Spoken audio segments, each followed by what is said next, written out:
Karen slapped the steel panel on my wellhead. "Community infrastructure now," she said. "Your usage bill is in the mail. $612. For water, my grandfather struck in 1926, under the windmill that raised this family." Then I laid 2 state documents on their conference table. The well permit, the water right, both carried one name. Mine. I turned one valve home. Their pool went dry, and Karen dialed 911. By 10 in the morning on August 13th, the county was on the clubhouse steps, and Karen Voss was demanding my arrest. 96 degrees, and the fountain stood silent for the first time in 47 years. Behind the orange mesh, the deep end was already cracking like a dry creek bed. Karen had her pearls on and her finger out. "Arrest him," she said. "He shut off the water, and he is robbing this entire community." I stood at the bottom of the steps with my hat in my hand. It seemed like the morning for manners. Deputy Sandoval looked at the empty pool, then at the dead fountains, then at me. I handed him a plastic sleeve with 2 papers inside. Water right, certificate number 4189. Priority date, 1926. State well registration in the same family name. He held them at arm's length, the way a man holds a rattlesnake or a subpoena. Karen kept talking. "Felony," she said. "Sabotage. Emergency." Sandoval lifted one hand, and she stopped faster than her fountains had. He looked from the papers to the crowd on the steps. Then he did the one thing I had waited 67 days for. He began saying my grandfather's name out loud. Let me back up. The padlock was brass, 2 days old, and it was bolted to my grandfather's well. I knew 2 days because I greased the windmill head on a schedule, and 2 days back there had been no lock. Now there was a lock, a steel panel, and a sticker that said, "Property of Stonebridge Meadows Owners Association." My name is Ray Mercer. I am 66 years old, and I was born 400 yards from that windmill. It was the 7th of June, and the south wind was turning the blades easy, same as always. The panel was gray powder coat with a small glass window. Behind the glass sat a brand-new water meter, zeros straight across. Patient as a taxman. Under my boots, 187 feet down, was the water my grandfather Emmett Mercer struck in 1926. He drilled with a cable tool rig and a borrowed mule. It took him 41 days and cost him the truck he meant to buy. The certificate for that water hung in the well house, on a square nail, in a frame my father built from fence oak. State seal, ribbon, Emmett Mercer in a clerk's careful hand. I had walked past it 10,000 times. Our place began as 640 acres. Hard years whittled it down to 41, and I hold every one of them free and clear. The windmill corner is the heart of it. You do not padlock a man's heart and call it an upgrade. I was still standing there with the grease gun when a white rig came up my lane, waxed like a show heifer. Karen Voss got out of it. President of the Stonebridge Meadows Board. Navy blazer and pearls, on a gravel road at 9 in the morning. She came up the fence line like she owned both sides of it. "Good, Mr. Mercer," she said. "You found the upgrade." I asked her what kind of upgrade comes with a padlock. She slapped the steel panel with her open palm. "Community infrastructure now," she said. "The board ratified it Tuesday night." "That well is deeded to me," I said. "Your board can ratify the Sunrise if it wants to. There is a 1979 agreement," she said. Cardinal Ridge and the prior owner, shared water, settled. "My father was the prior owner," I said. "Dale Mercer never shared a fence post with Cardinal Ridge, let alone an aquifer. I'm not a member of your association," I added. "My water predates your pavement by 53 years. Membership is not required, she said. Adjacency is enough. It is in the covenants. She was already turning for the white rig. Your usage bill is in the mail, she said, and that red shed of yours is out of code, so expect a citation. She called the well house a shed. Then she got back in the white rig and left my gate standing open behind her. That told me most of what I needed to know about Karen Voss. I walked over and shut the gate. A laminated notice was zip-tied to the top rail. Effective immediately. Unauthorized access to community water infrastructure is prohibited. Violations assessed per the schedule of fines. My own wellhead, prohibited, to me. I looked it over twice and laughed once, short. Then I walked the water line in my head, the way my father taught me to walk a fence before an argument. From the wellhead, the pipe runs east, under the county road, to the Clubhouse complex. It feeds their pool, their 2 fountains, and the flower beds at their brick entrance. That is every drop it has ever carried. The 214 houses of Stonebridge Meadows drink from Prairie Rose Rural Water District. Same as the school and the co-op. Whatever Karen Voss was president of, my aquifer was never on the ballot. The next afternoon the envelopes came. 2 of them, cream paper, the Stonebridge crest in the corner. The first was an invoice. Quarterly water usage, $612, net 30 days. A late fee schedule was printed on the back, cheerful as a hymn board. The second was a citation, $47. Unapproved exterior color, accessory structure, southwest parcel. They meant the well house. My father painted it barn red in 1961, and every coat since has matched his first one. $612 for my own water, $47 for my father's paint.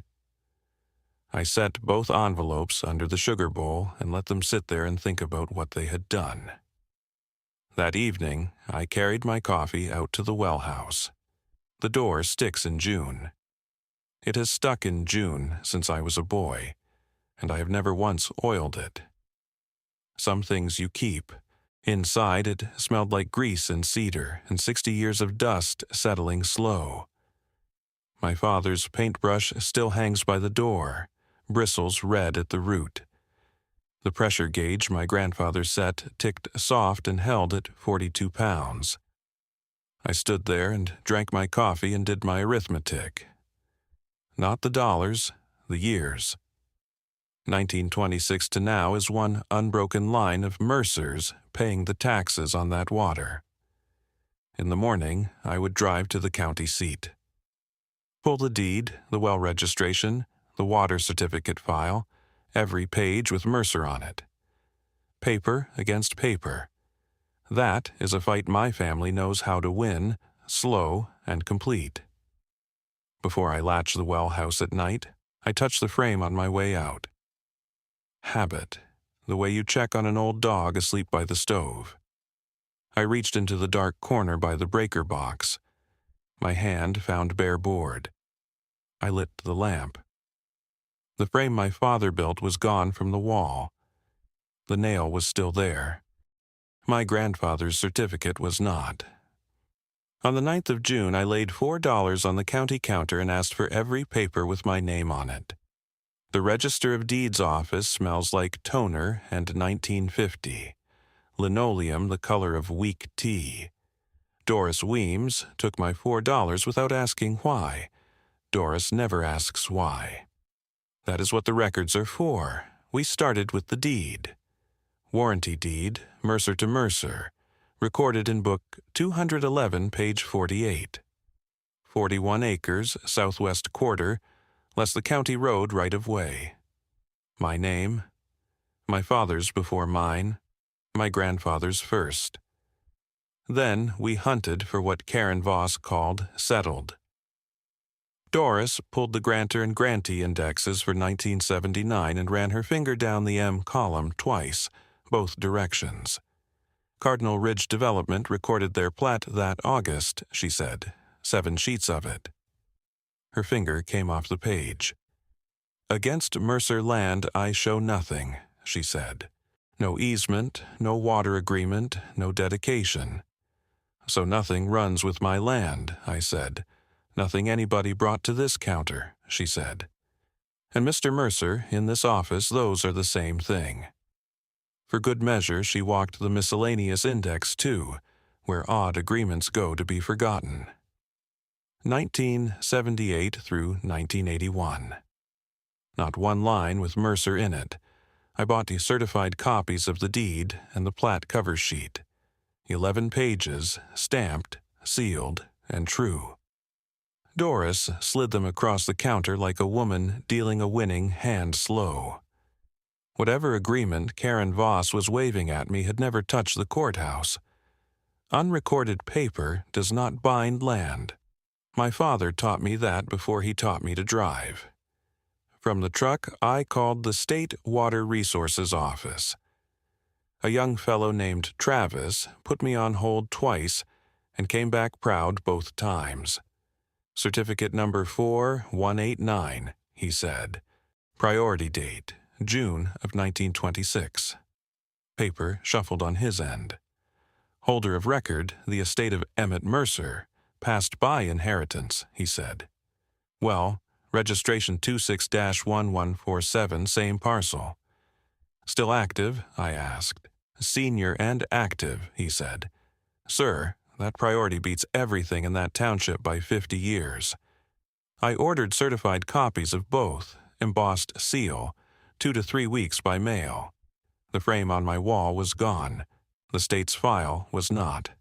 A thief can carry off a piece of paper. The right sits in the record, and the record was mine. One more thing, Travis said, since you ask. There was a records request on that certificate 3 weeks back from a property management company. He could not say more, and he did not have to. 3 weeks back was before the padlock, before the panel, before the meter with its patient zeros. They had gone looking for my grandfather's name first, and then they had come for his water. The drive home runs past the Stonebridge entrance. Brick pillars, bronze letters, petunias, fat as show pigs. 2 fountains throwing my grandfather's water at the sun like it came free with the mortgage. I was 19 the summer Cardinal Ridge came.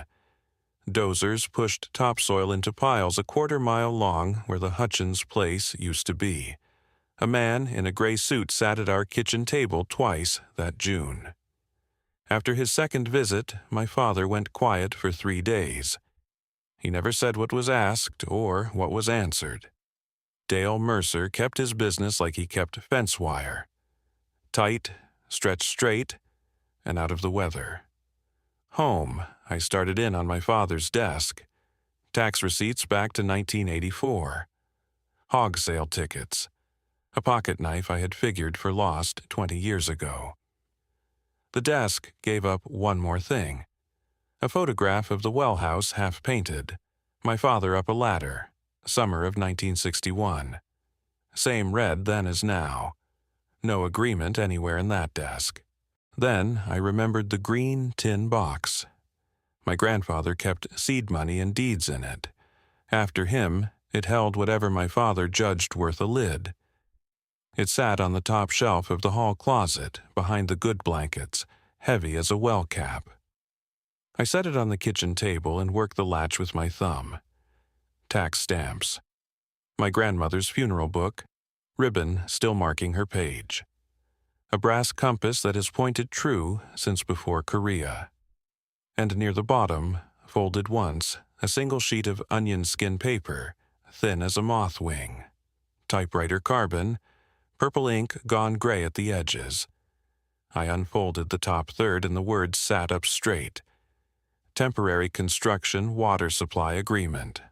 March 6, 1979. Cardinal Ridge Development Corporation and Dale R. Mercer. My father's name in a stranger's typing. I got exactly one line further. whereas the developer requires a temporary supply of water for construction purposes. Then a horn tapped twice in my yard. The mail carrier had a certified envelope and a pad for my signature. Cream paper, Stonebridge crest, thick as a wedding invitation. I signed her pad, and she seemed glad to be gone before I opened it. At the kitchen table, I slit the flap with my father's found knife. Inside sat a document titled Well Dedication Agreement. 11 pages, blue tabs stuck wherever I was supposed to sign. The cover letter carried Karen Voss's signature, President, in ink the color of a bruise. Sign within 14 days, it said, and the association would waive all accrued usage fees as a neighborly courtesy. My own $612, handed back to me like a church bulletin. The wellhead facility would transfer to community stewardship. Those were the words, permanent and irrevocable. My grandfather's 41 days of drilling, signed away in one afternoon of mine. Decline, the letter said, and fines accrue per the adopted schedule. $27 per day. The letter used the word cooperation 4 times. I counted. The onion skin carbon lay 6 inches from their glossy pages, 47 years apart, and aimed at the same water. I left the old sheet folded. Some paper you want daylight and a steady hand for. I looked a long while at the blue tabs, then at the pen that had rolled out of the envelope onto my grandmother's oilcloth. 14 days to sign away my grandfather's well. They even enclosed a pen. The lien landed on a Tuesday. $843 against land my family cleared by hand. Doris Weems called me before the mail did. 40 years at that counter, and she has never once editorialized. That morning she came near it. Ray, she said, something got recorded against your quarter this morning, and I did not care for the look of it. Notice of lien, book 219, page 73. I drove in and bought my own bad news for $1 a page. The arithmetic was right there in cream and black. $612 for water, $47 for paint.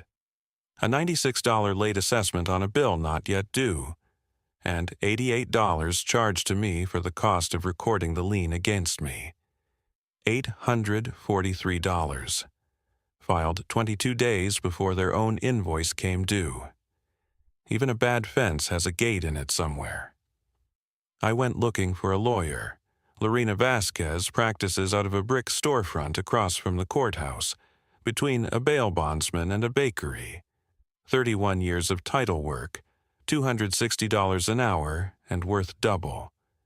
She spread my papers across her desk like a woman setting a table. The deed, the plat cover sheet, their 11 glossy pages with the blue tabs, the lien still warm from the copier. They recorded a lien on land they hold no covenant over, 22 days before their own bill comes due, she said. Courts frown on that arithmetic. So it is worthless, I said. Worse, she said, it is evidence. She slid the lien to the center of the desk. They recorded their overreach at the courthouse and paid a fee to do it, she said. That was generous of them. Then I told her about the onion skin carbon and the top third I had unfolded. She stopped writing. Say the heading again, she said, word for word. Temporary Construction Water Supply Agreement, I said. March 6th, 1979. Temporary is doing a lot of work in that sentence, she said. So is construction. She capped her pen. Mr. Mercer, an easement runs with the land and sits in the county record, she said. A license is a favor, and favors end. They will waive their 47 years at you, she said. Continuous use, a claim ripened by time. She shook her head once. But if your father gave permission, nothing about their use was hostile, she said. Permission is poison to that claim, and their own agreement may be the antidote in writing. I asked what I should do about the padlock. Nothing, she said. Do not cut it, and do not loosen one bolt of that panel." She looked at me over the file. "The man who wins is the man whose paper moves first and whose hands stay in his pockets," she said. "And the carbon," she said, "do not unfold it another inch." She held up one flat hand. "Onion skin splits if you breathe on it wrong," she said. "I want every word of it alive. I am in trial, 2 counties over, for 3 weeks starting Monday," she said. "When I am back, we put it under glass and a camera." She typed while I sat there. 1 page, no adjectives. Notice of trespass and demand to remove encroachment. 10 days to take their lock, their panel, and their meter off my wellhead, or face an action in ejectment. Her coffee is worse than mine, and I have poured mine on brush fires. Driving home, my father rode along in my head. He hired a lawyer once in his life, the year the county moved the road. Said it was like paying for rain. You hate the price until you watch what it grows. Wednesday morning, I stood at the post office window and sent the notice certified, return receipt requested, $9.44. The clerk handed me a green card the size of a playing card. I have a cigar box on my dresser for every green card this fight mails back to me. They stack up like a poker hand. Thursday evening, I put on the shirt I keep for funerals and weddings and drove to their clubhouse. The board meets the 3rd Thursday of the month, and the agenda is taped to the glass by the door. Karen's white rig sat across 2 parking spaces, straight as a ruler. Inside smelled like chlorine and new carpet. Folding chairs, a head table, 7 chairs behind it, 5 of them filled. Public comment was item 9. Each speaker got 180 seconds and a microphone that whined like a gate hinge. I kept it plain. I asked them to unbolt the panel, release the lien, and withdraw their 14-day ultimatum. Then I said a framed certificate had gone missing from my well house, and I would like it returned. No questions asked. Karen Voss sat center, pearls on, gavel at her right hand like a place setting. "The board does not discuss community assets in public comment," she said. "That matter is settled." "The certificate," I said. "It has my grandfather's name on it." "No member of this association has set foot on your parcel, Mr. Mercer," she said. She leaned into the microphone. "I would be careful with accusations. Our attorney collects them. The treasurer, a heavy-set fellow with his name tented in front of him, Howard Bishop, studied his own knuckles like they were new. Nobody seconded anything. Nobody had to. Karen tapped the gavel twice, gentle like she was setting a finish nail. "Time," she said. "Next speaker. 180 seconds. 47 years of water, and I got 3 minutes of microphone." I took the long way out through the lobby, past the pool windows. The water in there glowed that chemical blue, lit from below, not a soul in it. My grandfather's water wearing perfume. Along the far wall ran a trophy case, lit up like a jewelry counter. Golf trophies. A garden club ribbon. Photographs of men in plaid pants holding scissors the size of hedge shears. I was nearly past it when I saw the fence oak. My father's corners, his miter joints, his frame. Behind the glass, between the golf trophies, sat my grandfather's certificate. The brass label under it said, "Community Well." By the 1st of July, their new pump was pulling so hard my stock tank rang hollow by noon. I heard it before I saw it. A stock tank half full sounds like a drum with a blanket over it. An empty one rings. Mine rang at 10 minutes to noon, and 30 head of cattle stood around it looking at me like I had broken a promise. The gauge in the well house told the rest. 42 pounds all my life. That morning, the needle sat at 19 and shivered. Something east of the county road was drinking my aquifer like a man just off a tractor. The clocks had run out, both of them. Their 14 days expired on the 23rd of June, and I had not signed. So their other meter started turning. $27 a day, and their July statement showed $216 accrued against me already. My 10 days ran out too. The green card on my trespass notice came back signed the 19th of June by T. Ostrander, office manager. The padlock stayed, the panel stayed, paper against paper, and both sides letting the clocks run. I had given their board 2 weeks to bring the frame home quiet, the way I offered at the microphone. The tank rang hollow, and the grace ran out with it. So I called the sheriff's office about the panel and the missing frame. They sent Deputy Sandoval, a squared-away fellow of about 40, with a clipboard, and no hurry anywhere in him. He walked the wellhead slow and took 11 photographs. He copied the certificate number off the state file into his book, digit by digit. "Here is where I stand, Mr. Mercer," he said. "This lock and panel are a boundary and contract question, and civil courts sit across the street from my office for a reason. The certificate out of my well house is not civil," I said. "That is somebody walking onto my place and carrying off my property." He studied the well house door a long moment.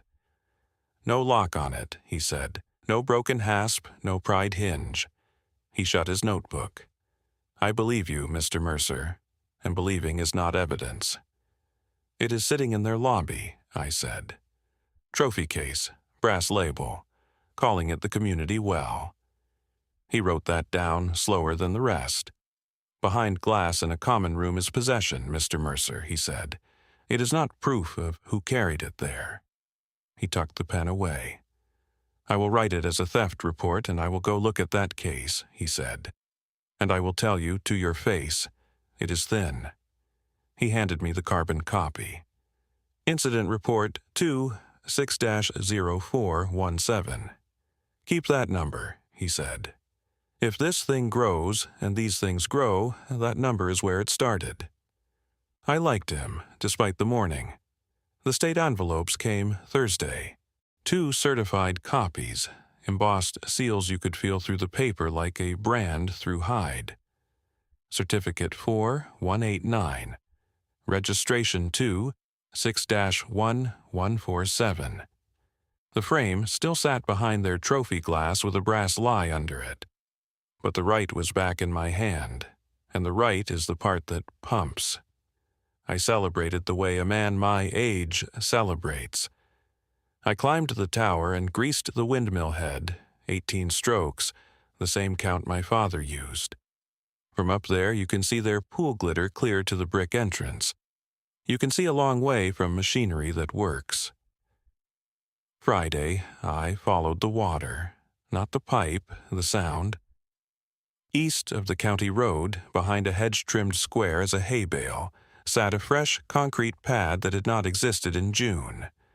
On the pad, new conduit and a green steel pump the size of a feed sack, humming like a hive in clover. A booster pump. Bolted onto my line on their side of the road, wearing a padlock that matched the one on my wellhead. They were not just taking my water anymore. They were pulling it. Banners went up that same afternoon. Independence Splash Bash. Members and guests. They had a party coming, and my aquifer was on the guest list. So my cattle went on town water. Twice a day I filled a 300-gallon poly tank at the co-op and hauled it to the pasture.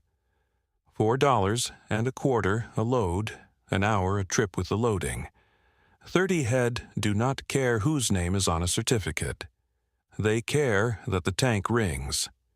Every haul, I passed their fountains throwing rooster tails at the sun. Monday, the 6th of July, their lawyers found me.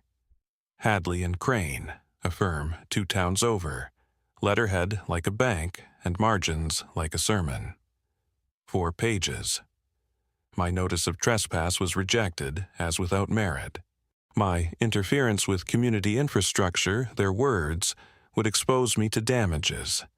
The well dedication agreement remained available for signature as a courtesy through Friday. Signed by Friday, the letter said, "Or we will file." File was in italics. You could feel the slant of it through 3 pages. That evening I sat at the kitchen table with their 4 pages on one side and the green tin box on the other. The onion skin lay folded where it had waited since the 9th of June. Lorena had said not to unfold it another inch. Lorena was in a courtroom 2 counties over until the middle of July. Their lawyers had given me until Friday. A man can respect good advice and still watch the clock outrun it.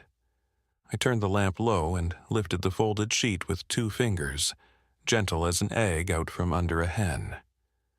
Purple carbon gone gray. My father's name showing through the back of the page like a watermark.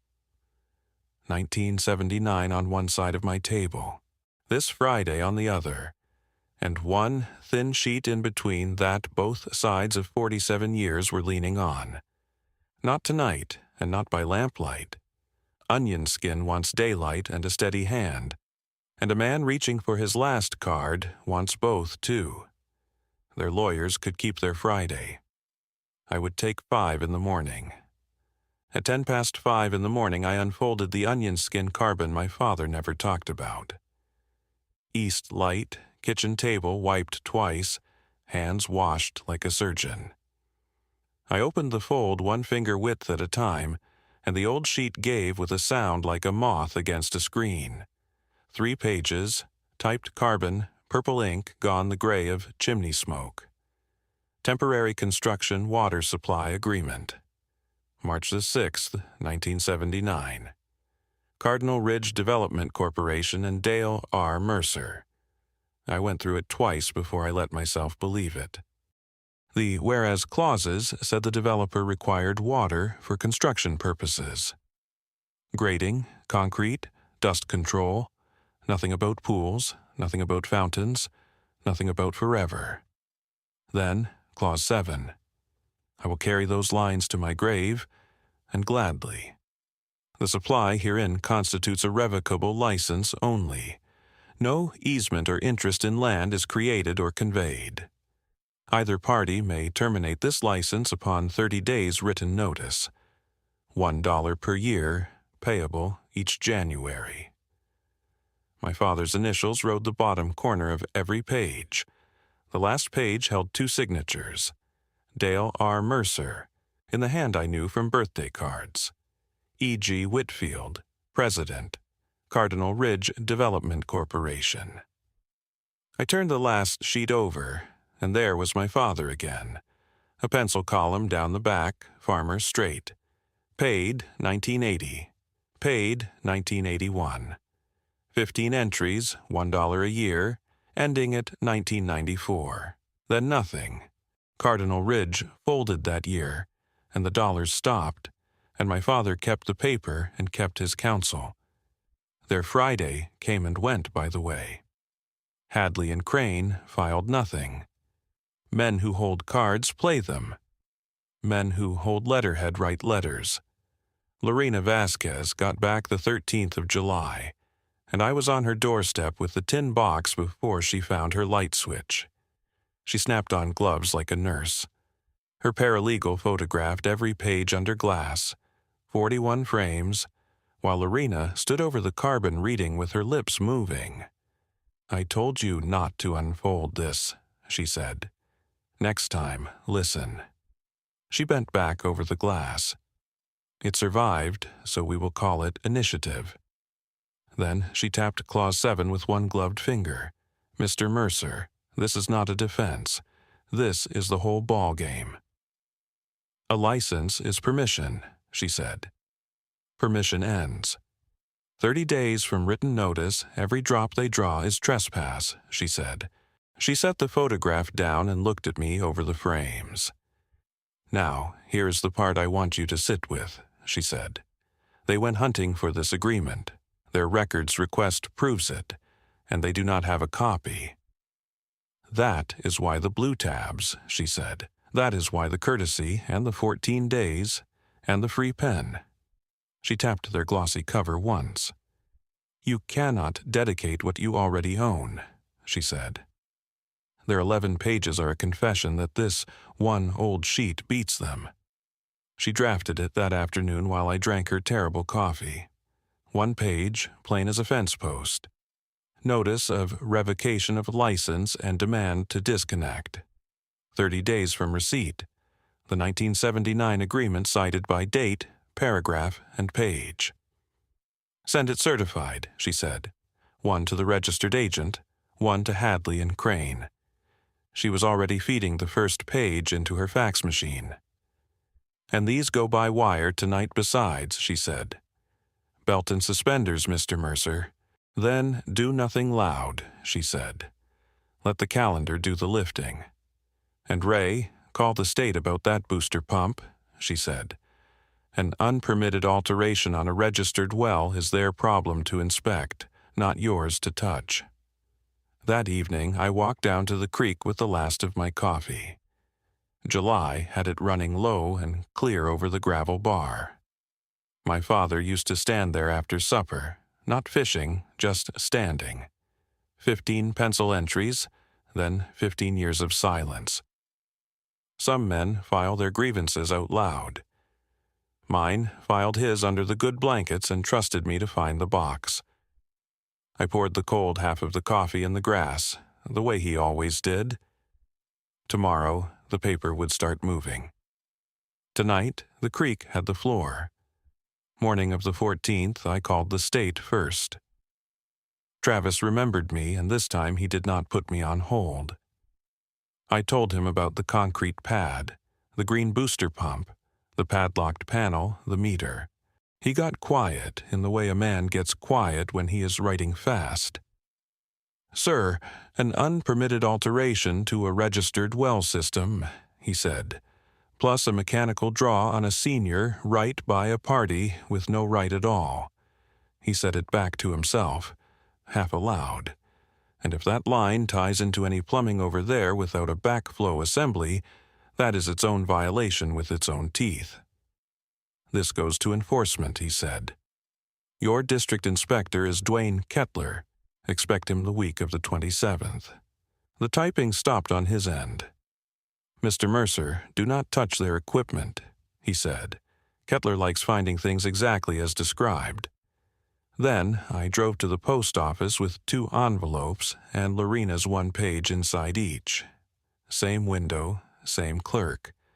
She weighed them like they were ordinary. Certified, return receipt, $19.12 for the pair. Cheapest 30 days I ever bought. While she worked, I flattened the mail that had come to my box that morning. Between a seed catalog and the electric bill sat a glossy flyer, Stonebridge crest in the corner. Annual members meeting, Saturday, July 25th, 7 in the evening. Agenda item 3, in bold. Ratification, community well dedication. Below that, a line inviting adjacent stakeholders to observe. Adjacency again, their favorite word, right up until it wasn't. They were fixing to vote themselves my grandfather's water in a room with folding chairs and a borrowed gavel. 140 people celebrating a well they had never seen, on the strength of paper they did not have. The clerk stamped both green receipts. 30 days. First, I had to sit through their victory party. 140 folding chairs, 1 borrowed gavel, and a vote to take what was never theirs. The flyer said 7 in the evening, Saturday, July 25th. I got there at 6:30 in my funeral and wedding shirt. A girl at the sign-in table handed me a sticker that said Observer. I wore it square. That morning, my mailbox had brought their July statement. $864 accrued against me, 27 at a time. They were fining me daily for keeping the thing they were voting that night to take. The green cards on Lorena's notices had come home that week, both signed. She had faxed both copies the night of the 13th. Besides, at 6:11, confirmation sheets in her file. The clock was running either way. Item 3 sat on the agenda in bold: ratification, community well dedication. Karen ran the first 2 items like a woman warming up a crowd: pool hours, a landscaping bid. Then she stood for item 3, and the lights went down. A photograph of my windmill filled the screen, taken from the county road. Under it, one word: heritage. For 47 years, this community and the Mercer family have shared one water story, she said. The screen glowed behind her. Tonight, we make it official. Tonight, we protect it forever. She called for hands. 58 went up for it. 11 went up against. Howard Bishop kept both hands folded on his belly and voted no with his chin. The applause was long and it was proud, and every clap of it was spending my water. The agenda allowed adjacent stakeholders 180 seconds. I carried a manila folder to the microphone. 7 copies inside. 1 for each chair at the head table, 2 for their lawyers. You received formal notice this month, I said. The 1979 license your water rides on ends 30 days from receipt, and after that, every gallon is trespass. You cannot ratify what you do not own, I said. You could not buy my signature with a free pen. I looked down the head table, one face at a time. You will not vote my grandfather over a fence he built. I walked the head table and set a copy in front of each member. Howard Bishop squared his pages with 2 taps. Karen never touched hers. You are out of order, Mr. Mercer, she said, and the gavel came down twice. On that we agreed. Order was exactly what was coming. On my way out, I passed the trophy case. My grandfather's certificate still sat behind their glass with its brass lie underneath. I let it sit. Its ride home was already on the calendar. Karen caught up to me at my truck, heels on gravel, no gavel, no audience. For a second, she looked tired in a way the meeting lights had hidden. 22 years I have sold houses in here, she said. Every listing photo opens on that pool. Her heels shifted on the gravel. I put a daughter through college on those closings, she said. She looked back at the lit windows. It is the only thing in this county with my fingerprints on it, she said. If that water stops, tell me what I am.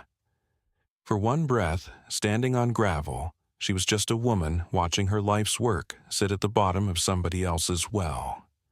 Your pool can buy water the way everybody buys it, I said. It just cannot keep taking mine.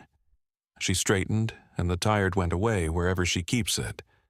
The board will not be bullied by one stubborn old man, she said. Then, heels on gravel, back toward her applause. Home, I sat on the porch with the light off. The windmill turned slow against the stars, patient as arithmetic. My father paid $1 a year for peace, then kept 15 years of silence on top of it. I thought about fingerprints. Hers on a padlock and a listing sheet. His on a pencil column and a red-handled brush. Some people hold a place. Some people only hold it hostage. Dwayne Kettler came Wednesday, the 29th of July, in a state truck the color of oatmeal.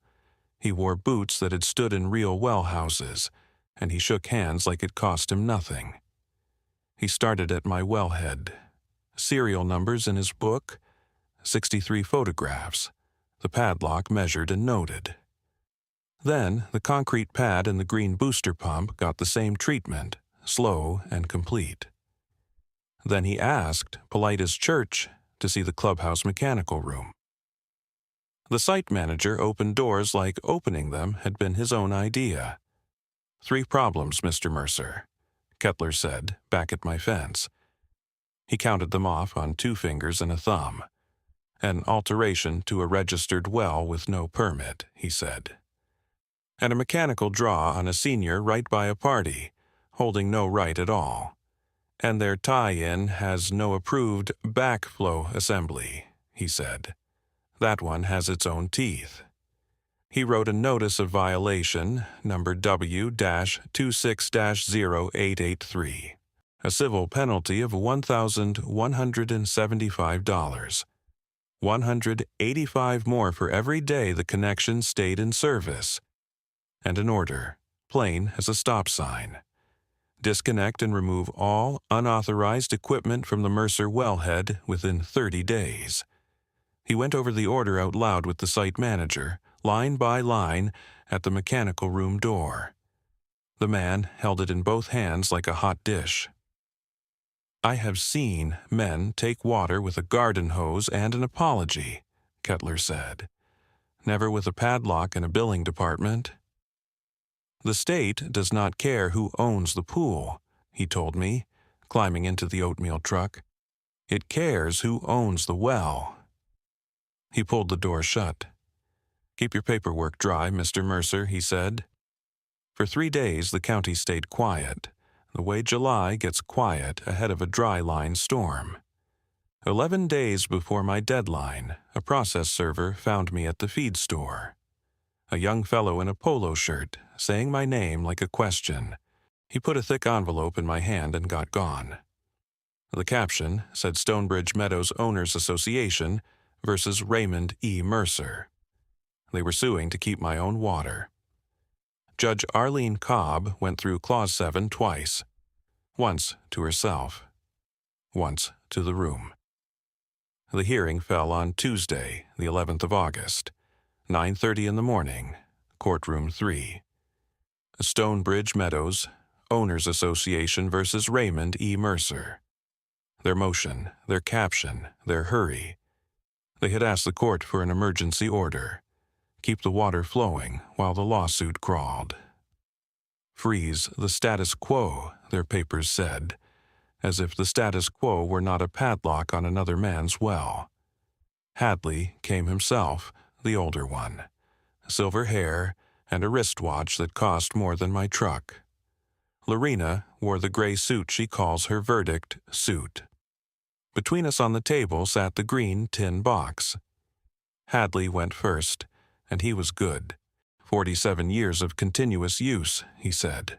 Reliance, community investment, an amenity older than most of its members. He said the word equity 9 times. I counted the way I count strands on a fence.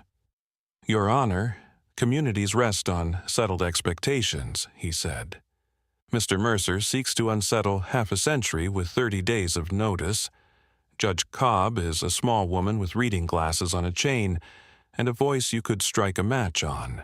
She let him spend every word he brought. Then Lorena stood. She handed up the certified copies, the photographs of the carbon under glass, and my father's pencil column enlarged. Counsel says continuous, she said. The record says permitted.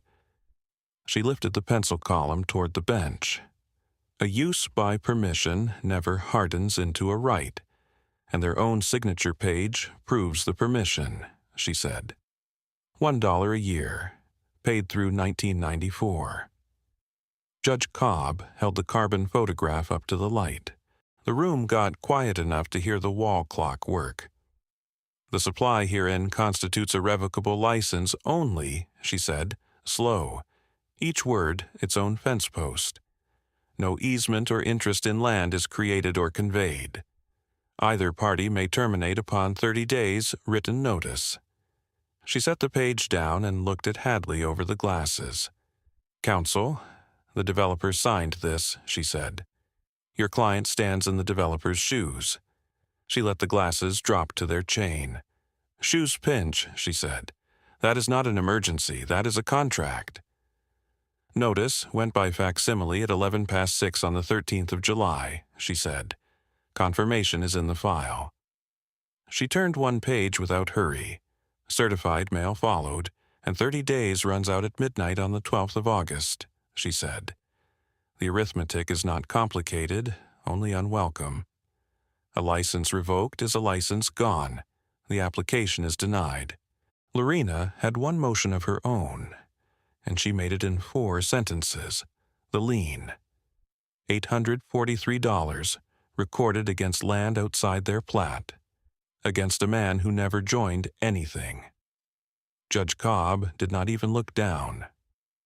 "Release it within 10 days, she told Hadley, "or the next motion I hear in this matter will carry the words slander of title, and that one comes with fees." "Yes, Your Honor," Hadley said, twice. Quiet both times, like a man paying a toll. Outside, August lay on the courthouse steps like an old yellow dog.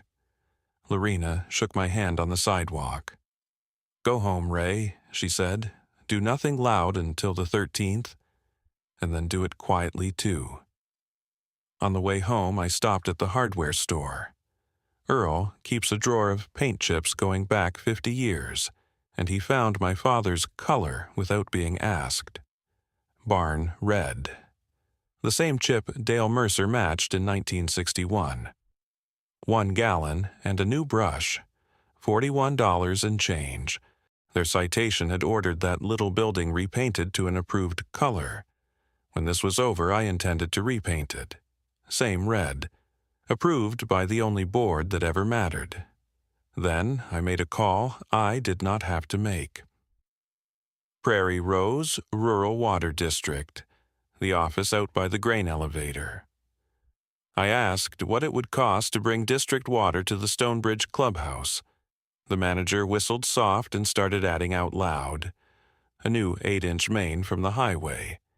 A booster station, meters, engineering, permits. $1,870,000, he said, give or take the price of pipe.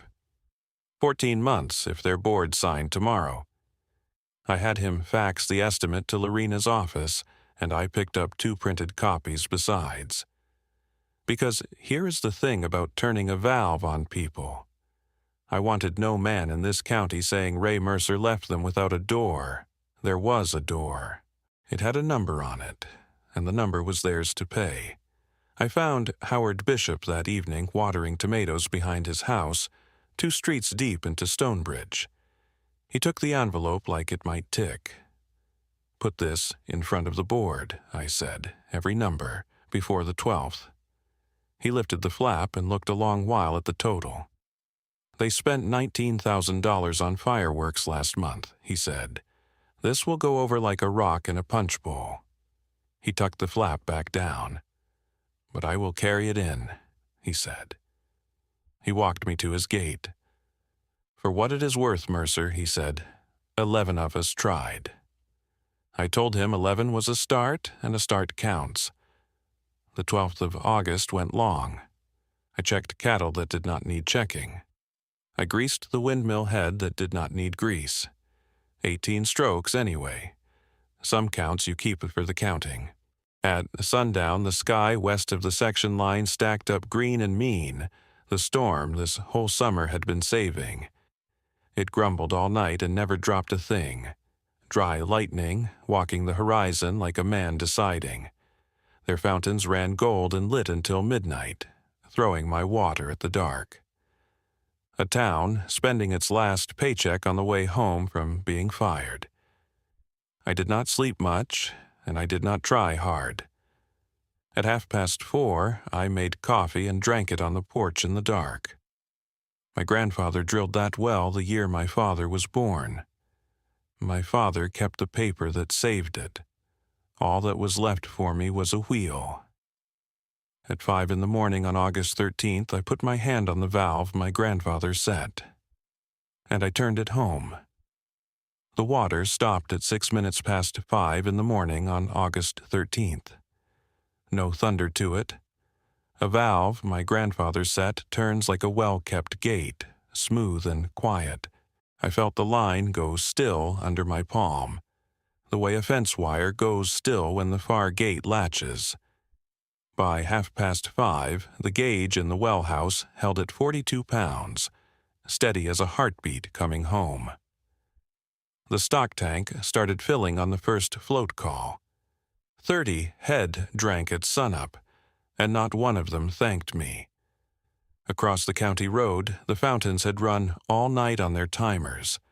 At 5:06, they were throwing my water at the dark.